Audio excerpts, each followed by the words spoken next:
Hi all, അസ്സലാമലൈക്കും. ഞാനിന്നിവിടെ ഉണ്ടാക്കുന്നത് റമദാനിൻ്റെ ട്രഡീഷണൽ ഐറ്റമായ ഉന്നക്കായയാണ്. പണ്ട് മുതലേ മിക്ക വീടുകളിലും പ്രധാന ഐറ്റം തന്നെയാണിത്. ഉന്നക്കായ എങ്ങനെ പെർഫെക്റ്റ് ആയിട്ട് ഉണ്ടാക്കാമെന്നും അത് സ്റ്റോർ ചെയ്യാനുള്ള ടിപ്സുമാണ് ഞാൻ ഈ വീഡിയോയിലൂടെ ഷെയർ ചെയ്യുന്നത്. 2 കിലോ നേന്ത്രപ്പഴം വെച്ചിട്ടാണ് ഞാനിന്ന് ഉണ്ടാക്കുന്നത്.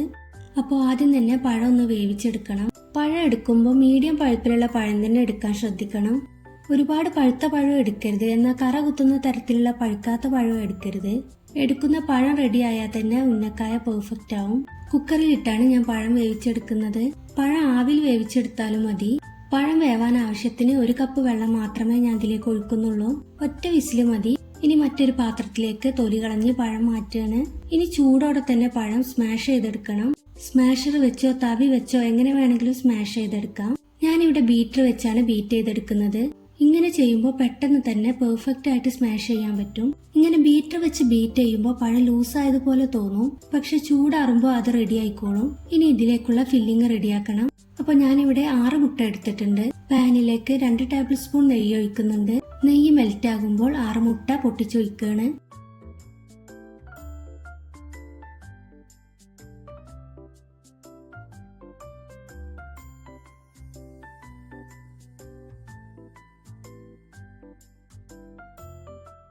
ഇതിലേക്ക് 1 ടീസ്പൂൺ ഏലക്കാപ്പൊടി ചേർക്കുന്നുണ്ട്.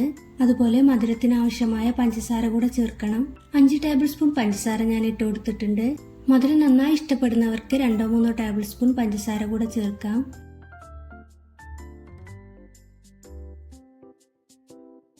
ഇനി എല്ലാം കൂടെ നല്ലപോലെ ഒന്ന് ഇളക്കി മുട്ട ഇതുപോലെ ചിക്കിയെടുക്കണം. അങ്ങനെ നമ്മുടെ മുട്ടയുടെ ഫില്ലിങ് റെഡി ആയിട്ടുണ്ട്.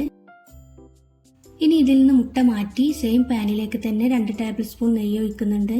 ഇനി നെയ്യിൽ അണ്ടിപ്പരിപ്പും മുന്തിരിയും ബദാമും മൂപ്പിച്ചെടുക്കുന്നുണ്ട്. അണ്ടിപ്പരിപ്പും ബദാമും ഞാൻ ചെറിയ പീസസ് ആക്കി കട്ട് ചെയ്തെടുത്തതാണ്.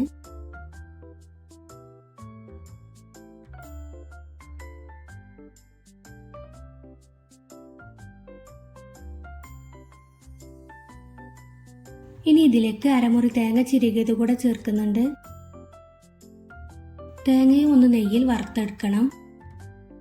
തേങ്ങ ബ്രൗൺ കളർ ആവുന്നു വേണ്ട, ജസ്റ്റ് നെയ്യിലൊന്ന് ചൂടാക്കി എടുത്താൽ മതി. തേങ്ങയിലേക്ക് 1/2 ടീസ്പൂൺ ഏലക്കാപ്പൊടിയും ആവശ്യത്തിന് പഞ്ചസാര കൂടെ ചേർക്കുന്നുണ്ട്. ഏലക്കാപ്പൊടിയും പഞ്ചസാരയും മുട്ടയിലും ചേർത്തതാണ്, അപ്പോൾ അതിനനുസരിച്ച് ചേർത്താൽ മതി. എല്ലാം കൂടെ നല്ലപോലെ ഒന്ന് ഇളക്കിയെടുക്കണം. തേങ്ങ ഇഷ്ടമില്ലാത്തവര് മുട്ടയുടെ ഫില്ലിങ് മാത്രം വെച്ച് ഉന്നക്കായ ഉണ്ടാക്കിയാൽ മതി.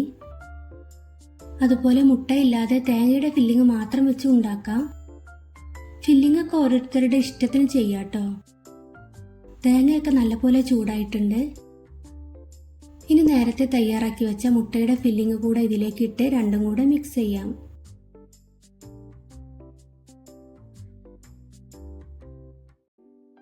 അങ്ങനെ നമ്മുടെ ഉന്നക്കായയുടെ ഫില്ലിംഗ് റെഡി ആയിട്ടുണ്ട്.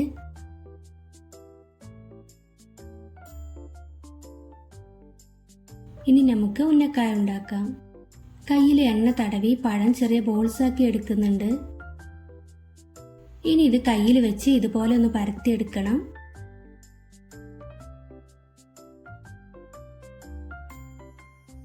ഇനി ഇതിലേക്ക് ഫില്ലിങ് നിറച്ച് ഉള്ളം കയ്യിൽ വെച്ച് ഇതുപോലെ ഒന്ന് ഷേപ്പ് ചെയ്തെടുക്കണം.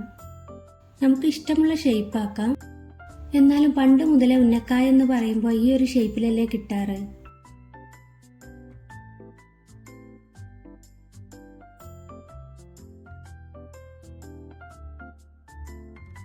ഉള്ളംകൈയിൽ വെച്ച് ഇതുപോലെ ഒന്ന് ഉരുട്ടിയെടുത്താൽ മതി. അപ്പോൾ ഇത് വേഗം തന്നെ ഉണ്ടാക്കിയെടുക്കാൻ പറ്റും. 2 കിലോ പഴം വെച്ച് ഏകദേശം 30 ഉന്നക്കായ ഉണ്ടാക്കാട്ടോ.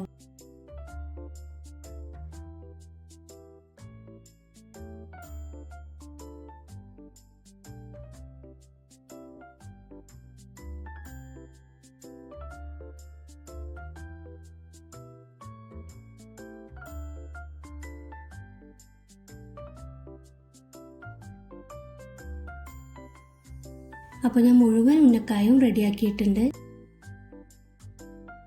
ഇനി ഇതിൽ നിന്ന് കുറച്ച് ഞാൻ സ്റ്റോർ ചെയ്യാണ്. 3 ആഴ്ച വരെയൊക്കെ ഇത് ഫ്രീസറിൽ സ്റ്റോർ ചെയ്യാട്ടോ. സിപ്ലോ കവറിലോ എയർ ടൈറ്റ് കണ്ടെയ്നറിലോ ആക്കി സ്റ്റോർ ചെയ്യാം. അപ്പോൾ ബാക്കി ഞാൻ ഫ്രൈ ചെയ്യാണ്.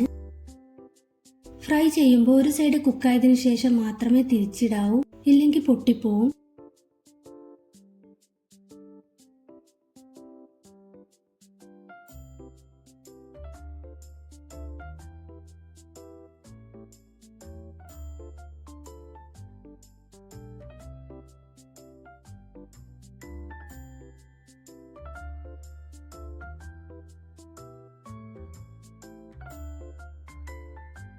അപ്പോൾ നമ്മുടെ ഉന്നക്കായ പെർഫെക്റ്റ് ആയിട്ട് കിട്ടിയിട്ടുണ്ട്. ഉന്നക്കായ ഇതുവരെ ഉണ്ടാക്കിയിട്ട് റെഡിയാവാത്തവർ ഇതുപോലെ ഒന്ന് ട്രൈ ചെയ്ത് നോക്കൂ. വീഡിയോ ഇഷ്ടമായാൽ ലൈക്കും ഷെയറും ചെയ്യണേ. ചാനൽ ഇതുവരെ സബ്സ്ക്രൈബ് ചെയ്തില്ലെങ്കിൽ സബ്സ്ക്രൈബ് ചെയ്യണം. ഇനി പുതിയൊരു വീഡിയോയുമായിട്ട് കാണാം. ബൈ.